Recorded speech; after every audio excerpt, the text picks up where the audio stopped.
Bienvenue sur le podcast Et si tu t'aimais. Je m'appelle Ingrid Demey, je suis thérapeute et coach holistique, experte en transformation de vie et libération de trauma.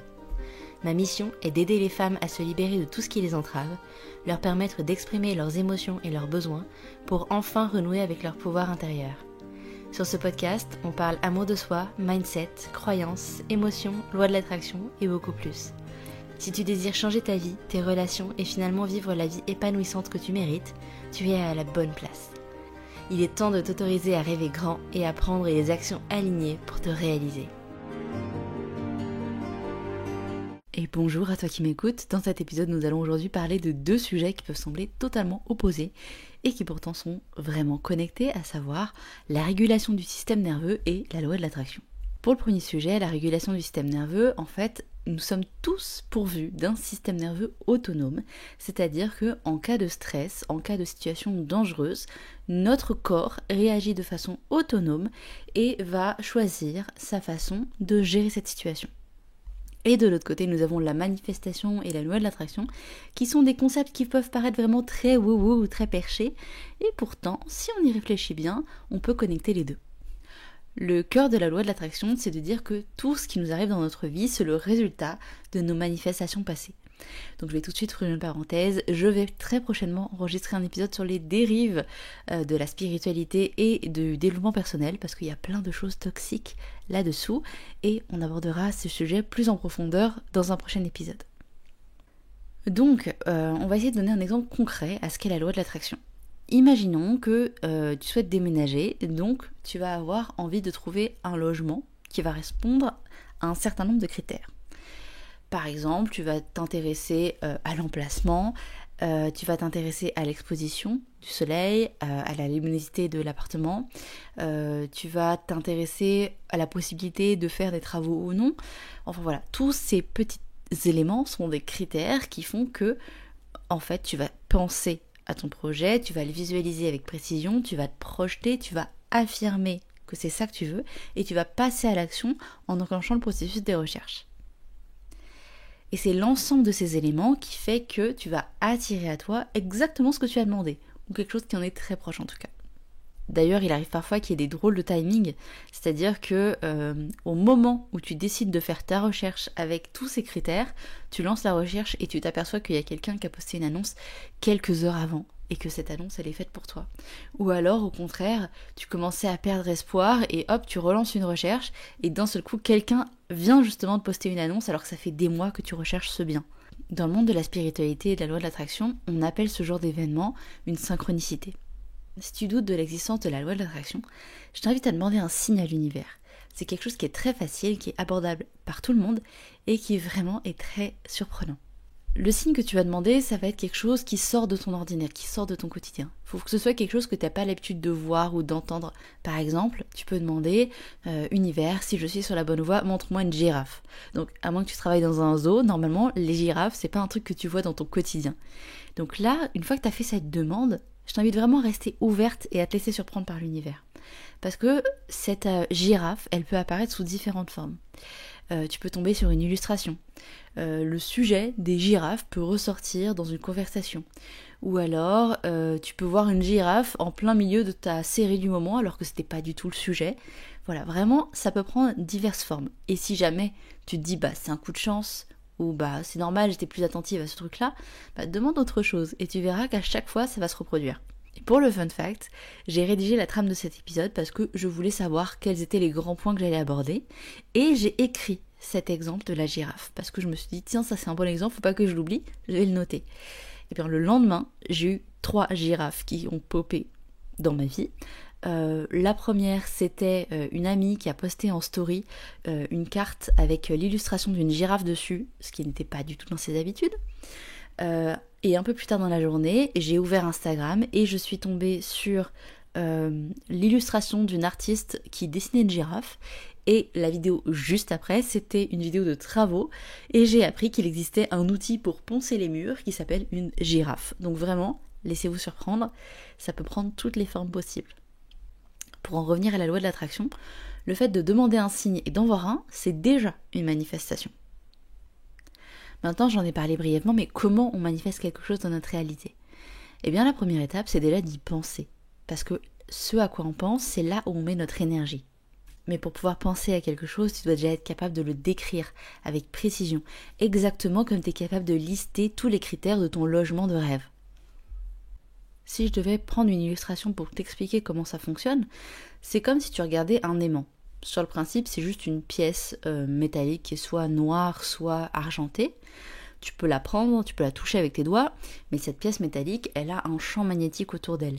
Et c'est ce champ magnétique qui fait que ça attire à l'aimant les éléments qui répondent à ce champ magnétique. Et d'ailleurs, c'est pour ça qu'on parle très souvent de devenir magnétique et d'attirer à soi ce qu'on désire. C'est vraiment cette comparaison avec l'aimant qui est très souvent utilisée. Donc non seulement tu dois penser à ce que tu désires, mais tu dois aussi y penser d'une certaine manière, c'est-à-dire que ça doit te faire vibrer d'une certaine manière. Je m'explique, tu peux avoir envie de quelque chose avec l'énergie du désespoir, avec la vibration du manque, ou alors tu peux avoir envie de quelque chose mais avec la certitude que peu importe le temps que ça va prendre, peu importe les péripéties qui vont t'arriver, tu sais que ce que tu veux va se concrétiser. Et ces deux situations-là, elles vibrent totalement différemment. Je suis sûre que rien qu'en m'entendant décrire ces deux cas de figure, t'as ressenti des émotions qui étaient différentes. C'est presque comme si tu pouvais éteindre et allumer le champ magnétique de l'aimant et que d'un côté, ça marche pas et de l'autre côté, c'est hyper fort. Donc d'un côté, tu vas vibrer l'incertitude, tu vas te sentir mal, tu vas avoir peur, tu vas t'inquiéter, tu vas peut-être même te projeter à te dire « et si ça n'arrivait pas, et si j'y arrivais pas ?» Donc en fait, dans ta tête, tu es déjà en train de te visualiser dans une situation d'échec, en tout cas une situation où tu n'obtiens jamais ce que tu désires. Alors que de l'autre côté, il y a une espèce de certitude qui écrase tout, c'est-à-dire que tu le sais que peu importe les événements, peu importe le temps que ça va prendre, peu importe toutes les circonstances, ce que tu veux va arriver. Et c'est maintenant qu'on va faire le lien entre la manifestation et le système nerveux. Parce que dans ta vie, à chaque fois qu'il t'arrive une situation, c'est ton système nerveux qui réagit. Ton système nerveux, s'il n'est pas régulé, il n'a pas beaucoup de choix. En fait, c'est ton système nerveux sympathique qui va gérer ta façon de réagir, à savoir que tu vas pouvoir soit être figé, soit combattre, soit fuir, soit être dans une complaisance. Mais en tout cas, dans aucun de ces cas de figure, tu n'es dans ton pouvoir personnel. Et la différence avec un système nerveux qui est régulé, c'est que tout simplement, quand il t'arrive quelque chose, t'es ok avec le fait que ce soit pas confortable, t'es ok avec le fait d'avoir des émotions fortes, mais tu as conscience que c'est un événement qui ne va pas durer, tu es capable de vivre ton émotion, la reconnaître, la traverser, et en faire quelque chose.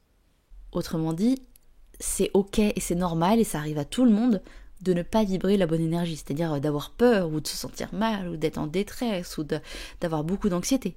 Mais d'un côté, t'es coincé dedans, alors que de l'autre côté, t'es capable de te laisser traverser et d'en apprendre quelque chose.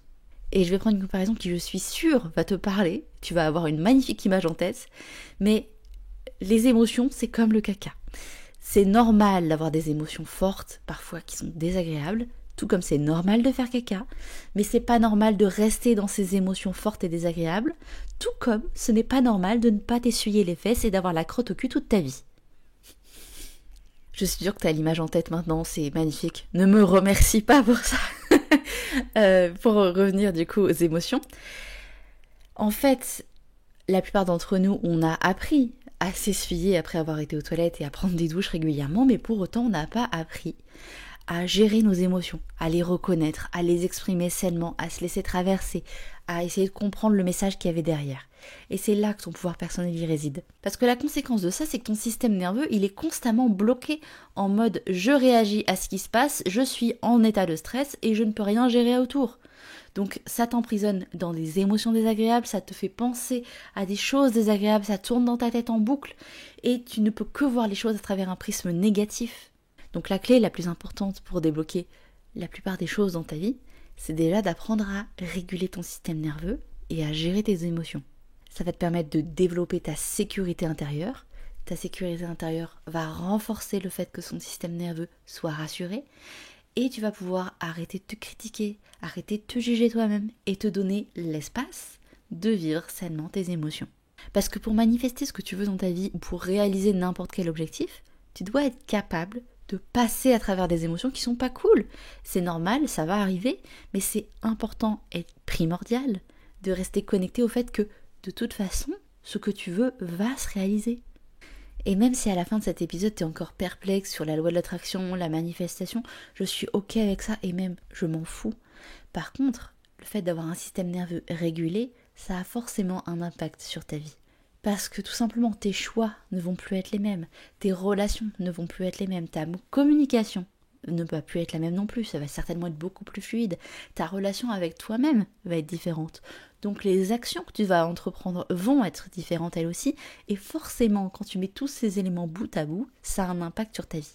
Parce que quand tu manifestes quelque chose, si en même temps dans ta tête tu dis « Oh là là, quand même c'est tendu, faut que je prévoie un plan B, C, et puis si ça marche pas, il me faudrait bien un plan D, X, Y, Z », forcément que tu peux pas t'investir pleinement dans la réalisation de ton objectif et dans la concrétisation de cette manifestation. Parce que ton énergie, elle est diluée, elle n'est pas uniquement sur ton plan A ou ton plan B, elle est sur tous les scénarios possibles. Et en plus de ça, tu te visualises dans des situations d'échec. Et encore une fois, c'est complètement ok de te sécuriser avec un plan B, parce que tu peux trouver ton équilibre dans cette dynamique. Mais ton plan B ne doit pas te faire perdre de vue ton plan A. En d'autres termes, ton plan B, tu peux le voir comme une béquille, mais quand tu utilises une béquille, tu sais très bien que c'est temporaire et que le but final, c'est de pouvoir remarcher librement. Donc pour en revenir à la manifestation, au lieu de te dire « faut que je prévoie un plan B, un plan C, D, Z, au cas où j'échoue », en fait, tu peux complètement avancer en te disant « ok, je sais que peu importe les événements, ce que je veux va arriver, je vais obtenir ce que je désire. Maintenant, je suis ok de me sécuriser avec ce plan B. Ça me fait du bien de savoir que j'ai cette option-là qui me soutient.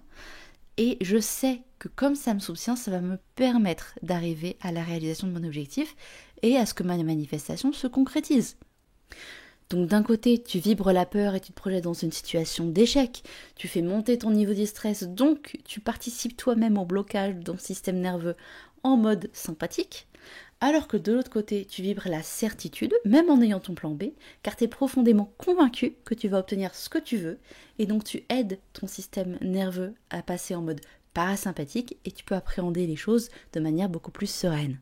Et cette certitude, elle est clairement liée au fait que tu es capable de gérer tes émotions de manière saine. Tu peux sécuriser les différentes parties de toi qui peuvent ressentir de la peur. Et donc, tu es capable de faire face aux différents événements qui se présentent dans ta vie sans jamais renoncer à ce que tu souhaites. Si tu as envie d'en apprendre plus sur ces sujets, abonne-toi à mon podcast et à mon Instagram. Tu peux me poser tes questions juste en dessous de cet épisode ou en message privé. Et si tu sens que tu as besoin d'un accompagnement personnalisé adapté à tes besoins, à ton histoire, à tes problématiques, tu peux m'écrire ou alors tu peux prendre directement rendez-vous avec moi via mon site. Cet épisode t'a plu ?